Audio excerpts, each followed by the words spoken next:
তো দেখো আজকে কিন্তু অনেক লেট, তোমরা জানো, কারণ আজকে রবিবার। আর রবিবারে রান্নাবান্নায় চিকেন থাকবে না তা হয় না। তো ঝাল ঝাল কষা কষা কষা কষা নয়, সরি ভুল বললাম, একটু ঝাল ঝাল চিকেন হবে আজকে। আজকে কিন্তু কষা হবে না, একটু ঝোল ঝোল রাখবো হালকা। এটা কিন্তু এটা কি মুরগি জানো? এটা মুরগির মাংস তো অবভিয়াসলি, বাট এটা কিন্তু কালবাট মুরগির মাংস। তো প্রথমে প্রেসারে দুটো সিটি নিয়েছি, মেরেছি, তারপরে কিন্তু তরকারিটা করছি, নাহলে অনেক টাইম লাগে, বুঝলে না বন্ধুরা?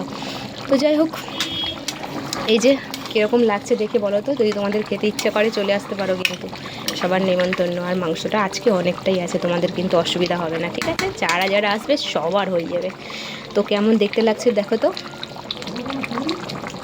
তরকারি ফোটার এই যে আওয়াজটা না, সত্যিই দারুণ লাগে, শুনলেই যেন খিদে পেয়ে যায়। বলো তোমাদের বাড়িতে কাদের কাদের কী মাংস রান্না হচ্ছে অবশ্যই জানাতে কিন্তু ভুলো না। আর আমার এই যদি লাল লাল ঝাল ঝাল চিকেনের হালকা পাতলা ঝোল খেতে ভালো লাগে তোমাদের, বা দেখে যদি পছন্দ হয়, অবশ্যই কিন্তু চলে আসতে পারো আমার বাড়ি।